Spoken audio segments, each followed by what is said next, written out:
Hay un tema que causó un impacto profundo en los peruanos: la cruda y dolorosa descripción que se hace en la carta de Ciro de los hechos que supuestamente precedieron a su muerte. Soy Ciro Castillo Rojo. Y aquí estoy luego de haber caído a un abismo que alcancé al haber estado herido cuando Rosario calmadamente se retiró sin decir nada, ya que minutos antes me dio con una pala en la cabeza por calmar sus celos enfermizos. Luego de eso, cuando estábamos solos porque el grupo se separó, fuimos por alguna parte que no alcanzo a identificar, y ella calmó su cargada pala sobre mí. Ese ha sido un problema bien difícil. No se ha aclarado la verdad, porque realmente él no ha muerto como se dice. ¿Qué le ha pasado a este chico, a este muchacho? La señora que ha traído era muy habilosa y con uno y con otro han estado chupando, y esa noche fueron a parar a la comisaría, lo hizo llevar. Ahí ha intervenido otros, ha querido romper la puerta del calabozo, y en eso ya pelando líquida. En las profundidades del Valle del Colca, donde los acantilados se alzan como guardianes silenciosos y el viento murmura secretos que nunca se revelan, la tragedia de Ciro Castillo Rojo García Caballero dejó una marca imborrable en el corazón del Perú. Más de una década después, el caso sigue siendo un rompecabezas sin resolver, alimentado por teorías que despiertan intriga y sospechas.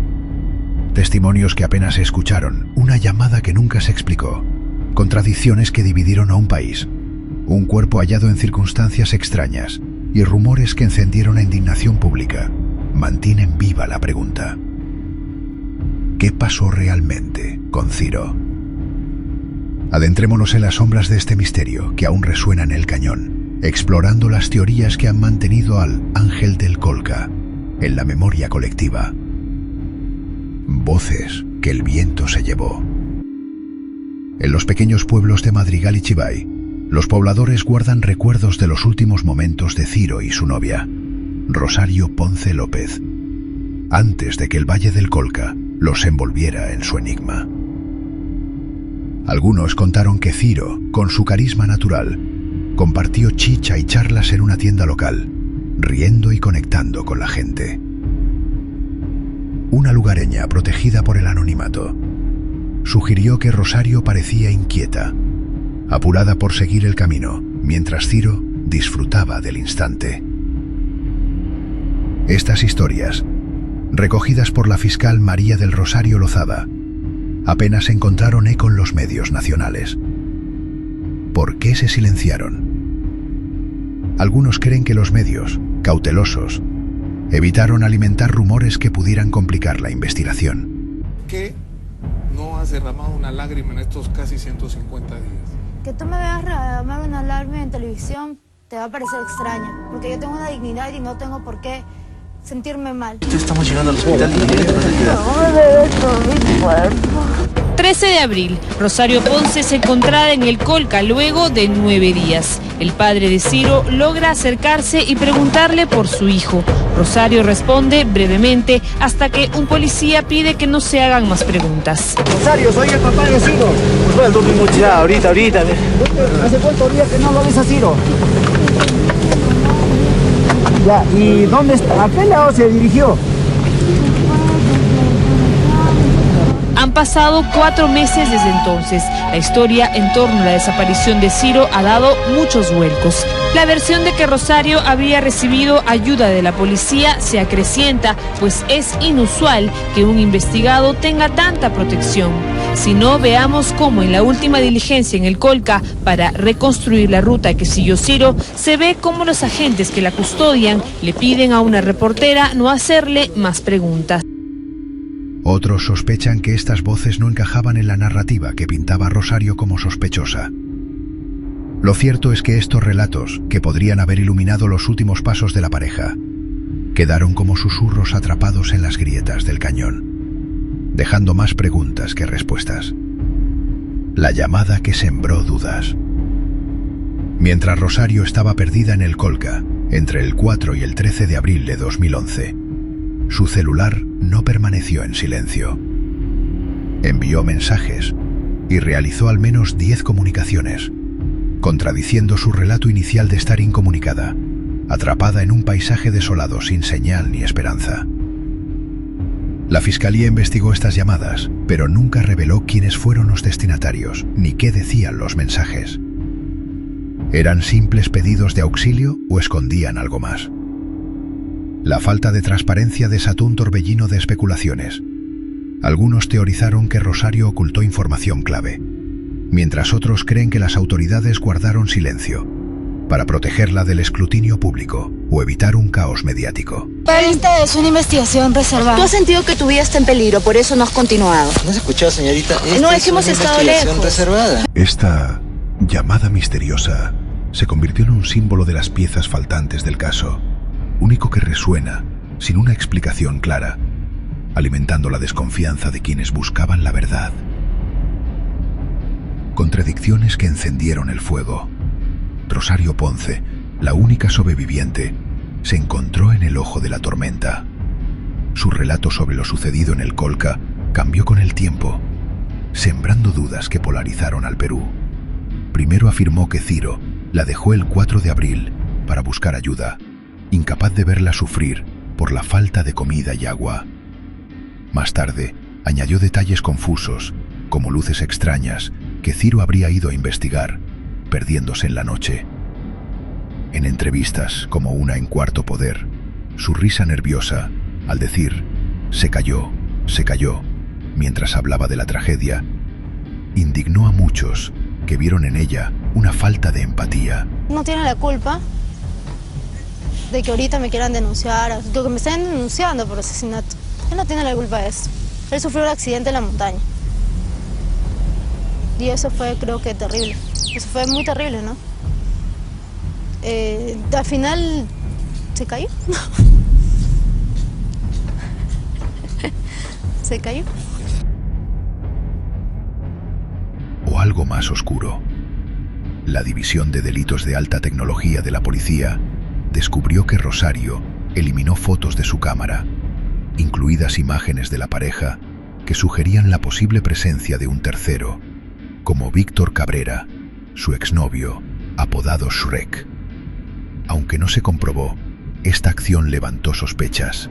Además, Rosario no asistió a varias citaciones fiscales, amparándose en certificados médicos, lo que frustró a la familia de Ciro y al público. De la sociedad, no unos en contra de Rosario, ¿no? De que la hacían sospechosa, ¿no? Porque la encontraron y había mucha incongruencia en los relatos que ella vertía, ¿no es cierto?, a la policía, a las autoridades, y asimismo en las entrevistas que tuvo era una situación que de repente no tuvo un buen manejo por parte de ella, o de repente era su forma de ser, ¿no?, de que no le tomó mucha importancia, hasta sonreía cuando le hacían algún tipo de preguntas, ¿no? Entonces eso creo que abrió paso a que una parte de la población tendría cierto rechazo hacia él. Eran nervios de una joven traumatizada, intentos de evasión o algo más. Sus contradicciones convirtieron el caso en un debate nacional, con algunos viéndola como víctima de un linchamiento mediático y otros como la clave de un misterio sin resolver. Un cuerpo que contó una historia incompleta. El 20 de octubre de 2011, el cuerpo de Ciro fue hallado en un barranco de 900 metros de profundidad, cerca del Cerro Bomboya. La imagen era inquietante. Llevaba su polera roja, una cadena de oro y un reloj regalado por Rosario, pero no tenía zapatillas ni ropa completa. Un guante estaba puesto, otro cerca, y un tercer guante identificado como de Rosario añadió un enigma más.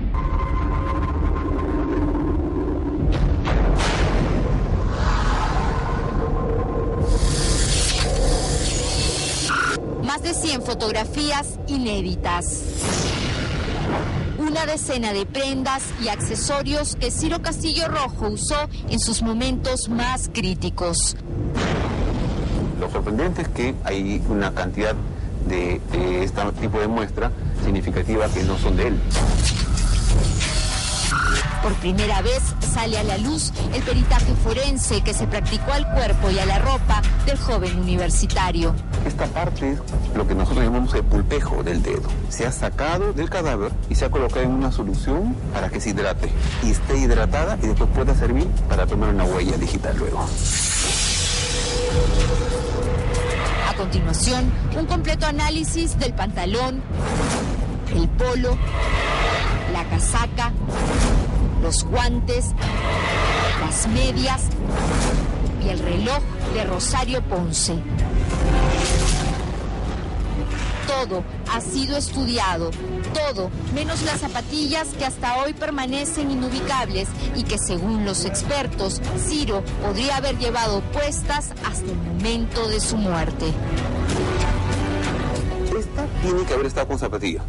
Esa. Pero a Ciro se le encuentra sin zapatillas en los 2 pies. Cuando llega al centro de necropsia, ¿o a dónde? Cuando se le encuentra en la montaña, cuando se le encuentra todavía en el desfiladero. Estaba sin zapatillas.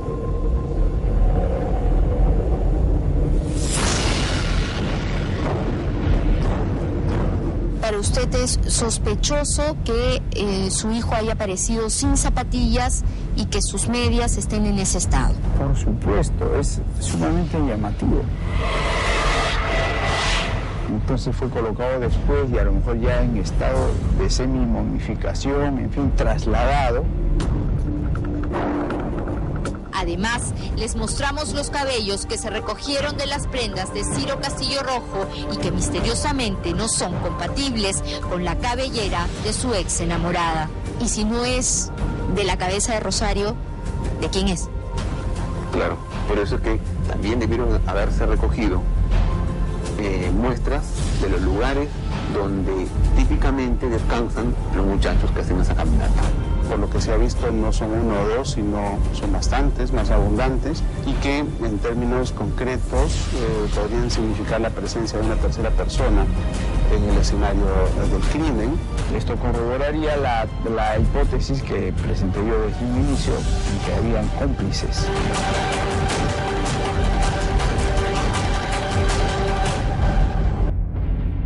La autopsia señaló politraumatismo severo por una caída, con fracturas en el cráneo, columna, brazo, clavícula y costillas. Sin embargo, un informe inicial sugirió que Ciro pudo haber agonizado hasta 8 horas, contradiciendo la conclusión oficial de muerte instantánea. Un estudio independiente de marzo de 2012, presentado por la defensa de la familia, afirmó que las heridas, con un derrapamiento abrupto de unos 4 metros, no encajaban con una caída de 900 metros, sugiriendo que el cuerpo pudo haber sido colocado allí. La ausencia de zapatillas y ropa rasgada alimentó teorías. ¿Perdió sus pertenencias en la caída o alguien manipuló la escena? Estas preguntas, nunca respondidas satisfactoriamente por la Fiscalía, convirtieron el hallazgo de Ciro en un capítulo que, en lugar de cerrar el caso, abrió más interrogantes. Sí. Estoy con mi hijo, señor. Respete, ¿ya? Rosario, ¿podemos conversar después cuando entres? Mi hijo, por favor, respete, si no lo voy a denunciar. Ya me cansé, ¿sí? Rosario, lo que pasa es que ya había aparecido el cuerpo de Ciro. ¿Qué tienes que decir? ¿Tienes que pronunciarte en algo, Rosario? ¿Usted no tiene que mi niño? Por favor, respete, ¿ya? Rosario, ya... Rosario Ponce reaccionó de forma alterada ante las cámaras al enterarse del posible hallazgo de su expareja Ciro Castillo Rojo. Rosario, lo que pasa es que ya había aparecido el cuerpo de Ciro. ¿Qué tienes que decir? ¿Tienes que pronunciarte en algo, Rosario? ¿Usted no tiene que mi niño? Por favor, respete, ¿ya? Rosario, ya... Esa misma actitud tuvieron sus familiares durante la tarde que en reiteradas ocasiones nos cerraron la puerta. El rumor que avivó la indignación. En las calles de Chivay y Madrigal, un rumor se esparció como fuego. Tras ser rescatada, Rosario había actuado con una despreocupación que chocaba con la tragedia.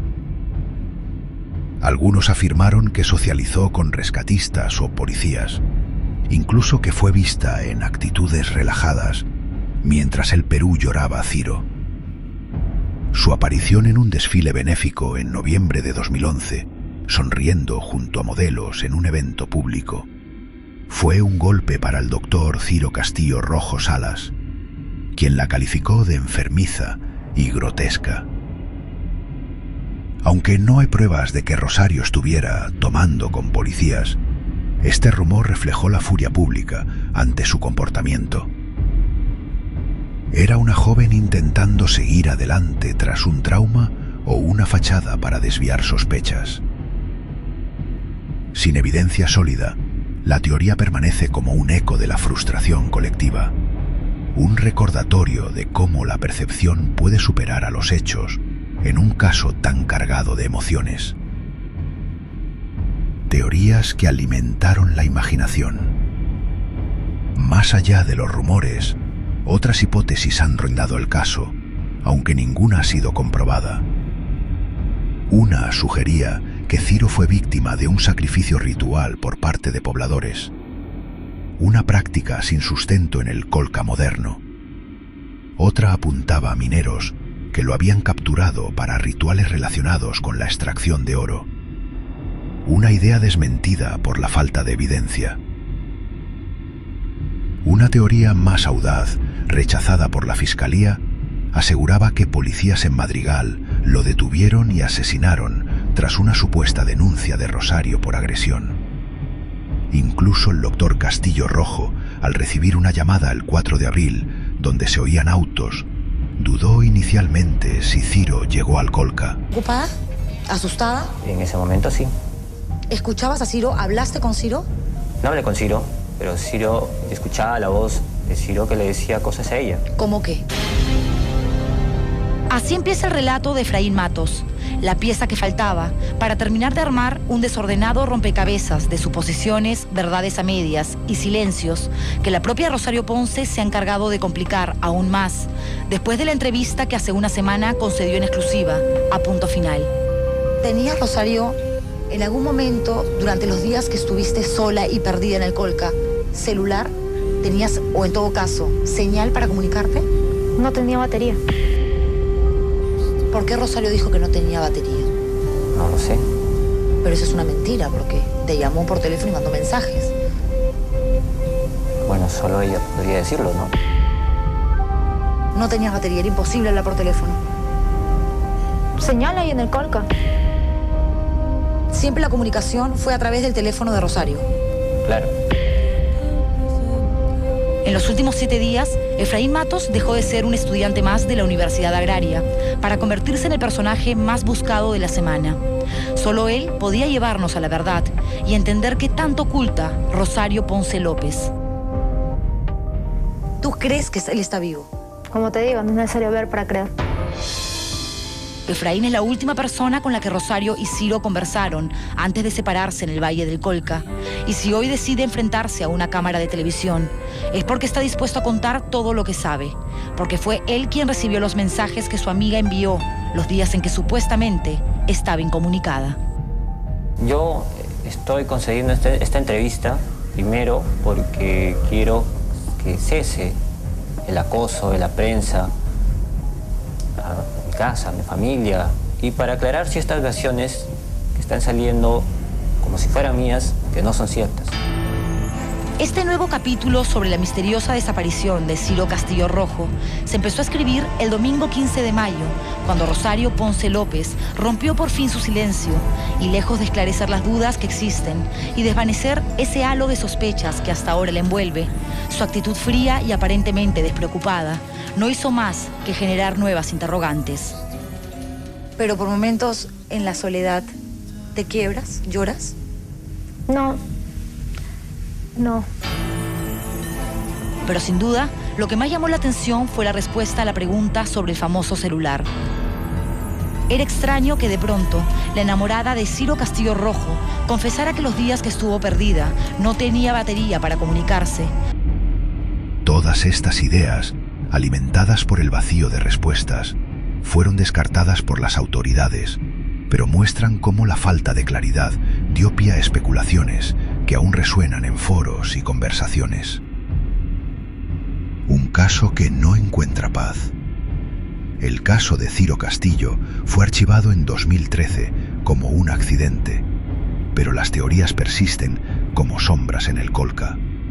Los testimonios silenciados de los pobladores, las comunicaciones inexplicadas de Rosario, sus contradicciones, el estado desconcertante del cuerpo de Ciro y los rumores que la señalaron nunca han encontrado una respuesta que satisfaga a todos. La justicia cerró el expediente, pero el corazón del Perú sigue buscando la verdad.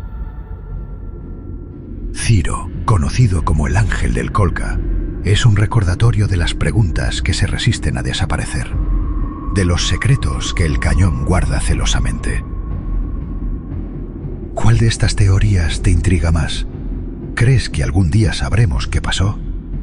Comparte tus pensamientos con respeto, porque en el Colca las respuestas siguen escondidas entre las rocas.